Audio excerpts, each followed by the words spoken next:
Introduction.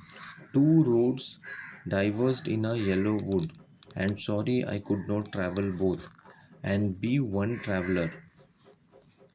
Long I stood, and looked down one as far as I could, to where it bent in the undergrowth. Then took the other as just as fair, and having a perhaps the better claim, because it was grassy and wanted wear, though as for that the passing there had warned them really about the same, and both that morning equally lay in leaves no step had trodden black. Oh, I kept the first for another day.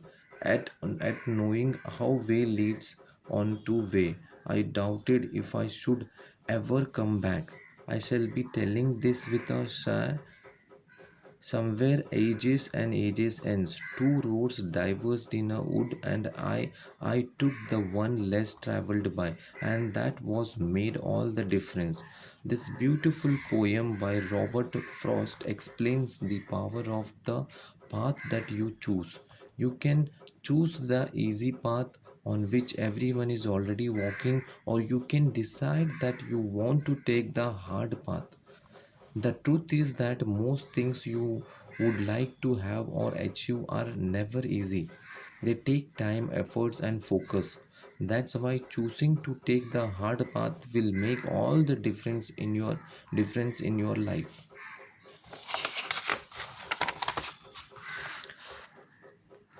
As each moment unfolds before you, there are two paths. One is the road most traveled, and the other is the one less explored.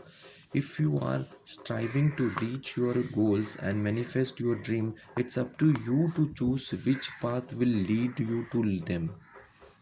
Life is short, and if you are not careful, you will find yourself moving from A to B without any purpose. As the Roman philosopher Seneca said almost 2000 years ago in a letter to his friend Paulinus, it is not that we have a short space of time, but that we waste much of it. Life is long enough, and it has been given in sufficiently generous measure to allow the accomplishment of a very greatest things if the whole of it's well invested. But when it is squandered in luxury and carelessness, when it is devoted to no good end, or forced at last by the ultimate necessity, we perceive that it has passed away before we were aware that it was passing. So it is the life we receive is not short, but we make it so, nor do we have any lack of it, but are wasted of it. I was watching an old interview Jeff Jeff Bezos recently, in which he talked about a new kind of framework to make important decisions. Before starting Amazon's, he used to work at an investment bank. One day, he told his boss that he wanted to leave his job to start selling books online. Amazon started by selling books online before they expanded into other categories. They went for a walk in a Central Park in the New York for about 2 hours, and his boss said, "This actually sounds like really a good idea to me, but it would be an even better idea for somebody who didn't already have a job." He convinced the Jeff Bezos to think about quitting for 48 hours before making a final decision. He then found a framework that helped him to decide. Regret minimizations frameworks. Basically, it means to minimize the number of regrets you have and when you are old.